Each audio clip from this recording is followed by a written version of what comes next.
how would you look into it? I was not sure when I saw your name, Stephen. I was not sure it was. People that a lot of people that we've been talking to in Indonesia, they're Chinese, but they have Chinese background. Oh yeah. So tell me more a bit about what this is. Well, this is a seminary, an ecumenical seminary, which was founded in 1934. So we will be celebrating its 81st anniversary in September. And it is the oldest seminary in Indonesia now, the oldest Protestant seminary. And it is, I would say, the most prestigious seminary in Indonesia because the pastors and our graduates, many of them serve in many other churches all over Indonesia, and many of them also serve as theological professors in many seminaries all over Indonesia. And the National Council of Churches, the chairman and the general secretary, most of them are our graduates. Like a formal education? It's formal education. It is a degree awarding education, undergraduate, but we also have masteral and doctoral programs. Okay. There are big differences within the Christian churches themselves. Some are more conservative, some are more progressive. In Asia, I think most churches are more on the conservative side. Well, even in the U.S., in Europe, you still find them, the conservatives. Yeah. But I think time will show us that they will change eventually. And why do you think it's important to change? Well, If it is. I think people will realize that the gospel of Christ speaks about human rights, human dignity, and we cannot ignore the fact that anti-LGBT is actually against this human dignity. And when did you start? When was the turning point? When did you really start? Do you consider yourself an advocate for? Yeah, I would consider myself an advocate. Actually, we started in this seminary. We started sending students to a gay community back in 1993, and at the time I never foresaw that the world would come to this stage at this moment. Even 7 years ago, when we started having LGBT event on this campus by inviting some friends to have the LGBT Goes to Campus program, I never foresaw that this would happen, that we would come to this stage eventually. That's why I think what we are doing here is very important. We try to educate our seminarians so that they would be able to educate our church people. Yeah, what we are trying to do is not to push them to accept our understanding of LGBT, but just let them see what people say is about it, and then just think about it. And I believe eventually, if they have a good mind, good brain, eventually they will see that our position is the right one. What are the main challenges that you face? Patriarchy and culture, and they are all wrapped by theological statements, theological understanding. So if we can show them that their theological position is somehow wrong, and if we can show them that patriarchy is wrong, is bad in the Christian perspective, and that their culture is somewhat influenced by all this, and they would see that it is possible to accept LGBT. We try to show them, to show the students that our understanding of sexuality and religion is actually affected or influenced by so many factors, cultural and everything. There's nothing like this pure theology that came from God, and there's nothing such that. So if they understand that, they will know, oh yeah, okay, it's only a matter of your perspective, your understanding, and how our knowledge is actually socially constructed. If you study sociology, you know that sociological construction of knowledge. How many students do you have here?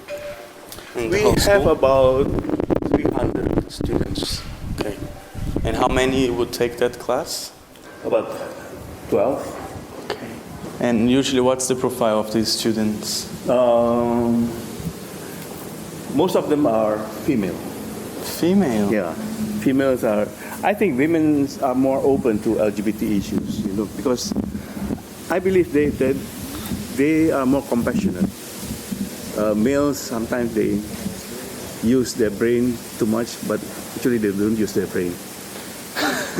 Well, we are used with privileges, right? Well, the patriarchy. Yes. The patriarchy is very strong. That makes them difficult to accept LGBT.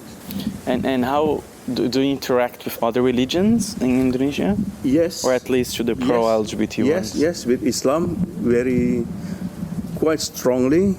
In our LGBT programs, we always invite our Muslim friends. We always have a speaker from Islam because we realize that we are only a small group and we cannot change Indonesia without changing the Muslims. Yeah. Now we try to build our network with the Muslim scholars. Yeah. Jewish community is very, very, very small. There used to be one community in Surabaya, in East Java, but they no longer can have a quorum to have a worship in the synagogue. They just started maybe 5-10 years ago, and it was started by an Indonesian who believed that his ancestor was Jew, so he tried to return to the faith of his original his forefathers. Now he became the rabbi there, but with a very small community. Coming back to the students here, do you have LGBTI students? Oh yes, And yes. Well, we always have. I mean, but before we had these programs, they were always quiet. They wouldn't say anything about themselves. They would hide themselves. But now, after having these programs, they don't always come to us, and they don't always come out to us, but they come out to themselves, to their friends, and they felt comfortable. And when these two courses were introduced, how was it, the reaction of the students, of the non-LGBTI students, or of the LGBT students? Well, of course. Were they a bit skeptical somehow? Or? Of course, there are still people who are homophobic in our community. We still have some students who are homophobic, even some of the professors. But they are always quiet, They feel that if they show themselves as homophobic, they would be condemned by the community as illogical or not enlightened yet. But we know them. We know them. But we try to accept them. But we always have our programs on our campus. We have like 5 or 6 programs a year that are related to LGBT issues. We had a peer educator and peer counselor camp. We try to educate our young people about how to address LGBT issues if their friends come out to them. We had Idaho this year. We have a discussion on what it means to be homophobic onto yourself, self-homophobia. And then we will have we will be hosting the Queer Film Festival. So it will be the second time for our seminary to be a host, and maybe this is the only seminary in the world that hosts the Queer Film Festival. And we will have in September, we will be holding a workshop on suicide in relation with the World Suicide Prevention Day. And because we know also that the suicide rate among LGBT is very high. And then in November, we will have our LGBTIQ week. Last year we had International Conference on Church and Homophobia, Wow, so which amazing. was attended by 70 participants from all over the world, from the 5 continents. I was so surprised to see how many people were interested in attending this issue. How do you combine and how do you deal with so much different approaches to the same issue?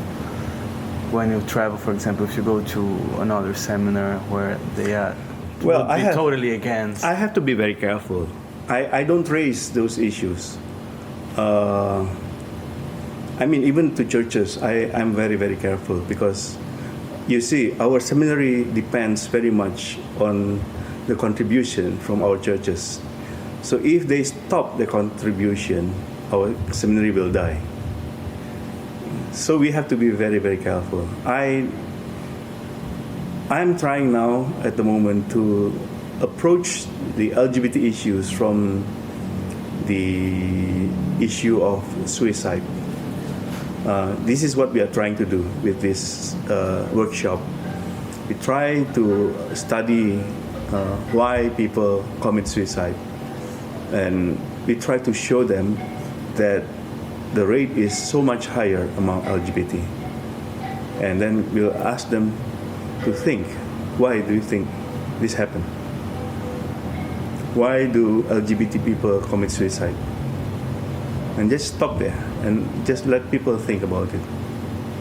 And then I think gradually they will come to the realization that suicide happens because people are rejected. People do not see hope in their life. And then they will try to understand better, to understand more what is actually LGBT all about. And what about the parents of these students here? Well, it is interesting. Some students, they share their experience when our students have undergone so much training. They were able to explain this issue to their parents. And now the parents become supportive of their children's involvement in LGBT issues. Nice. They say, for example, what would happen if I were a lesbian? Would you still love me or not? What would happen if I were a gay man? Would you reject me? Would you throw me away from your family? And when parents were posed with that kind of situation, they realized that they had to accept their children. How does your approach impact on your personal story? We went to St. Patrick's Cathedral on Christmas Eve, and there my daughter saw men hugging men, kissing their couple, their partner. And she asked me, "Dad, why is that man kissing another man?" I said, "Yes, why not? It's a sign of their love, their affection. No, it's just like your mom kissing you, right? There's nothing wrong with that." And I said, "Oh, okay." Yeah, that's right. And then she went to middle school, and she was part of the allies group in her school. Okay. She's very open to it. Yeah. I have another daughter. She's just turned. She will turn 14 in November. But here she is more secluded from the LGBT issues. But she has a lot of. We have a lot of materials related to LGBT issues. My T-shirt, everything. She would know it all. And are you married? Yeah. Yes. And your wife? Yeah. She's okay. She also very supportive of it. And from where? I'm just curious. From where does this passion or advocacy come from in you? Well, I have to tell you, I was a homophobic before. I was a homophobic. I mean, you were being raised in this country. You couldn't. It's very difficult to not to be a homophobic, especially in the 60s, 70s, even until 80s. In schools, you know, I have friends, you know, they would say, oh, he's sissy, and all this. So you got that kind of socialization that you are supposed to look down on people who are different from you, who are sissy or who are gays. You know. Not until the year 1990 that I got to know more. When I met with people, with LGBT people, and listened to their stories, that I became more open towards them. So when I went to the US, I studied in a seminary, Church of the Brethren Seminary in Chicago, actually in Oak Brook. And they had a few LGBT students. And we went to see a group of people who were ministering to the street children and the LGBT people. Two pastors were doing that. And both of them appeared with their pastoral dress, with this pastoral collar. And they said people were often confused. You know, are you really a pastor here, or what are you doing here? And then they would say, well, I believe that this is what Jesus wants us to do, to be friend with you. Not to convert you, nothing else, just to be friend with you. And at that time I said, wow, this is great. I think I would like to do this when I return to Indonesia. So when I came back here, I started sending students to the gay community. And then I was there for 1 year, and then I moved to Berkeley. The first time I went to the church, I was surprised. They had a rainbow flag in front of the church. I said, wow, this is great. I said, this is great. I like this church. And there I became even more acquainted with the issue. I met people. They have gay couples, lesbian couples in the church. And I saw how beautiful it is when a church community can be so open to LGBT people. And so I started to study more about LGBT issues there. So when I came back here, I resumed my position as the director for field education program, and I started sending my students to not only gay organization but also to lesbian and transgender. My colleague asked me, why are we having discussion on sex? You know, don't you know that this is the Advent season? It's a very religious time, you know. But I said, don't you know sex has a very close relationship with God, you know. That's why when people have orgasm, they always shout, God, God, God, you know. They always remember God. People were laughing, you know. The year after that, 2012, suddenly my students came to me. The student council came to me and told me, sir, how about having an LGBT week? And we were able to do that. And it goes on and on and on after that. Every year we have more and more LGBT week every year. And then we develop the programs. Got involved. I told please help me. I'm a heterosexual. I cannot go more than what I've done because I don't know the life and the thought of a gay man or LGBT people. You have to help me. And agreed, and so he came out with all suggestions. And suddenly we have also offers like Queer Film Festival and all these things. And we are very happy to accommodate all this. You know, people had already pushed me to have a center for LGBT studies. But when I came up with the proposal to the president, he said, no, wait. I have to wait for the right moment. Our board of directors are very conservative.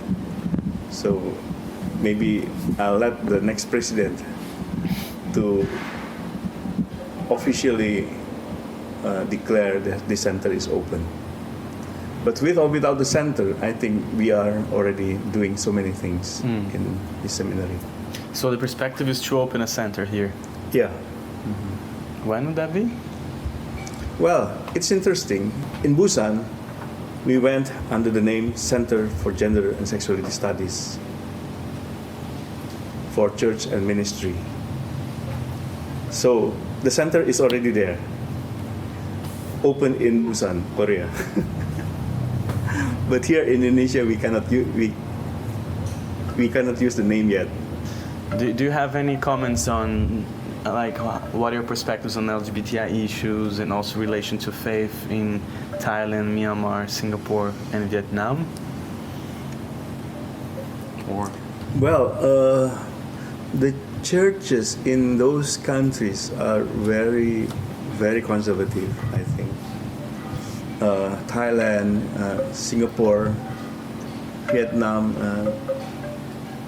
they are very conservative. The only open communities for LGBT are open and affirming churches like Free Community Church? Free Community Church. But the mainline churches are not. Southeast Asia is very, very pluralistic. The Islam in Indonesia is very different from the Islam in Singapore and Malaysia. Malaysia is much, much more conservative. In Thailand, the transgender is very open. They're very much accepted. But they are still seen as a third-class citizen. That's right. They are only used as entertainers. Yes. So, but let's see. You know, now they have flight attendants, transgender flight attendants, and very soon they will have more people in the offices, I think, and not anymore solely as entertainers. We were in Thailand. It was very impressive because we were at one evangelical church. So we went to one of their service and we managed to shoot a bit there, discreetly of course. And we went with one Swedish guy who lives in Thailand now for 10 years and an ex-trans woman. An ex-trans? Yes. So he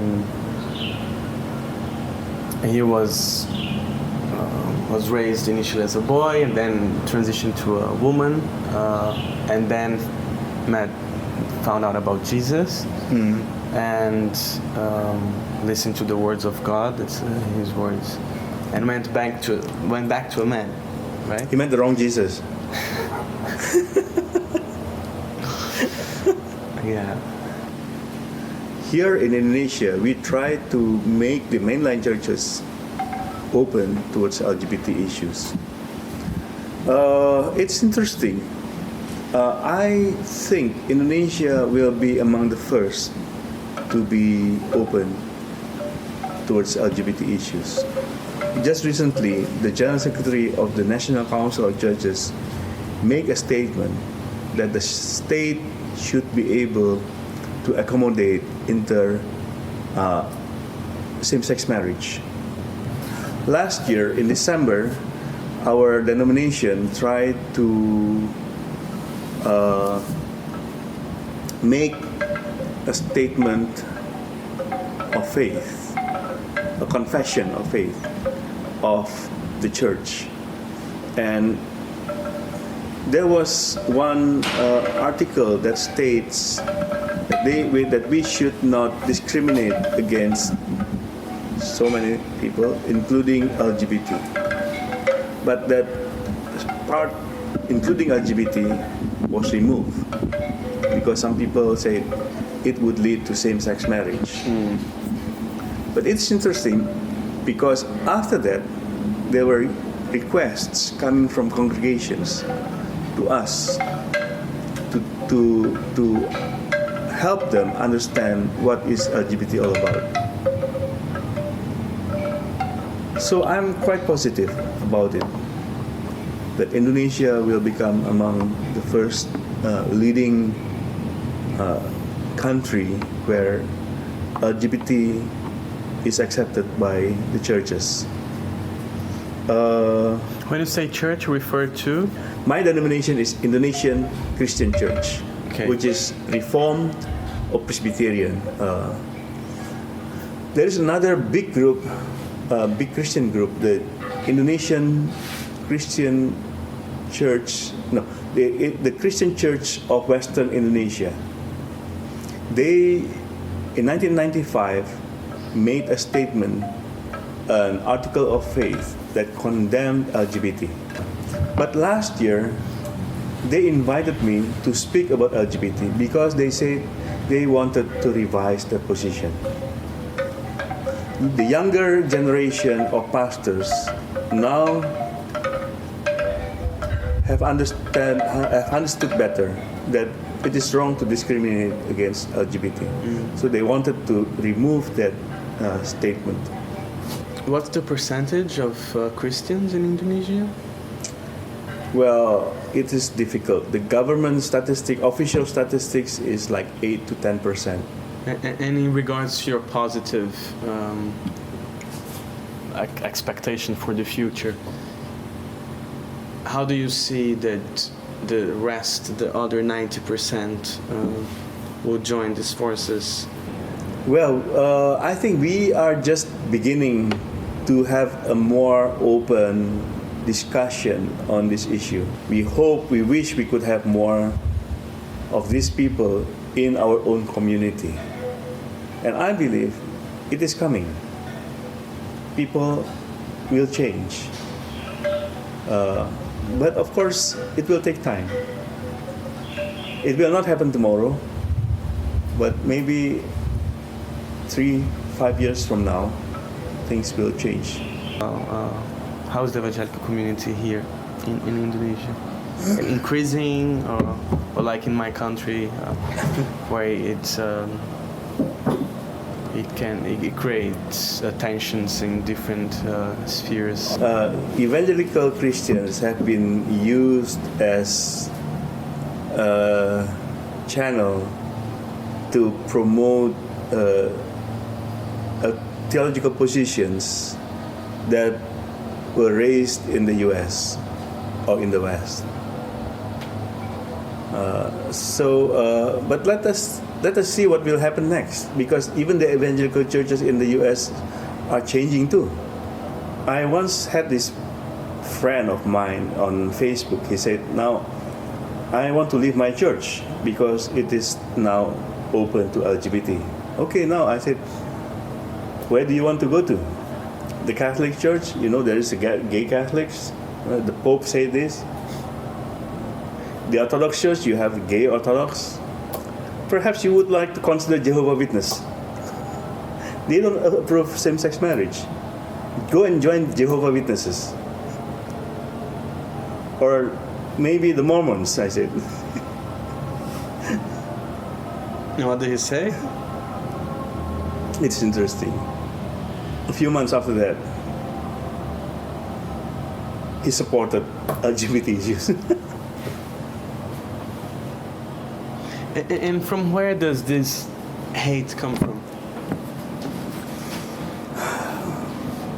I think you were taught from childhood, you have to hate the sin, love the sinners, but eventually you hate the sinners also. You hate the LGBT people. This hate the sin, love the sinners doesn't work, because you cannot separate these two. And actually, they say, when you say you hate the sin, you love the sinners, actually you only hate. You don't really love, because Jesus loved unconditionally. And you're talking about sin, and that's something that's always coming in any religion. That's right. And that sin, according to them, is only found in LGBT people, right? And they say, oh yeah, I'm sinful. But the problem is the but, you know. They cannot say, I'm just like other LGBT people. I'm as sinful as the LGBT people. No, they always feel that they are in a higher position. They are better or less sinful than LGBT people. And how do you see the importance of straight alliance? Very, very important. I don't like it when my sisters and my brothers, my LGBT friends, are condemned. I don't like to see that. I have some cousins who are gays, and I'm very sad to see them because they were marginalized. They were rejected by their families because people didn't understand what it's all about. But today, they are accepted. So when you are enlightened, you know that it's wrong to marginalize people on whatever reasons. You will become more acceptance and more affirming, more loving towards others. And that's why I think it is very important for us, for all people, to hear from LGBT people their stories, their struggles, their misery, their struggling, their problems. And since I became open to LGBT people, I've heard so many stories because people came unhesitantly to me and told their stories to me.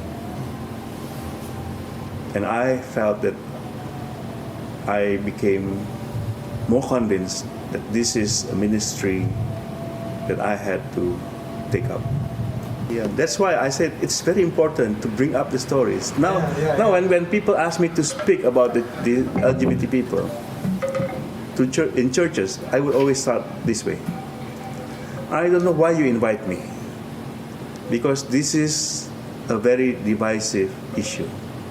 I don't want this church to be divided. So I don't care whether you accept my stories or not.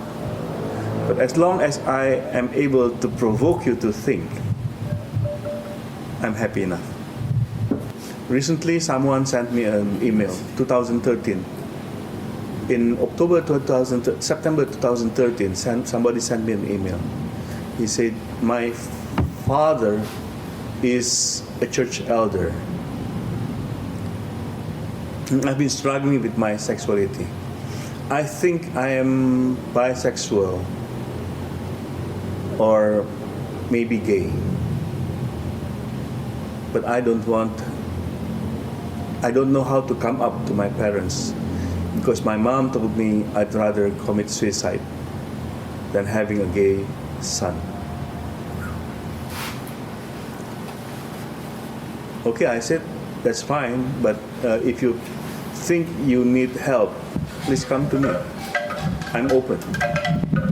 We have programs in our seminaries. We have support group meeting. We have LGBTIQ week. Please come anytime you like to. He never came. A year after that, another email came. He told me, I'm the son of this and this. That's an elder in my church. He said, you must be wondering who I am. I said, no.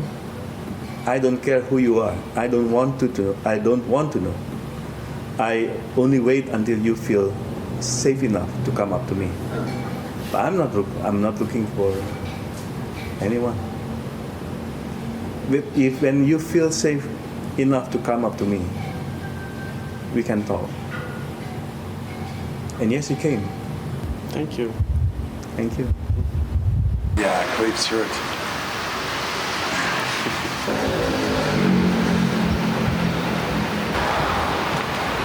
Thank you very much. Thank you.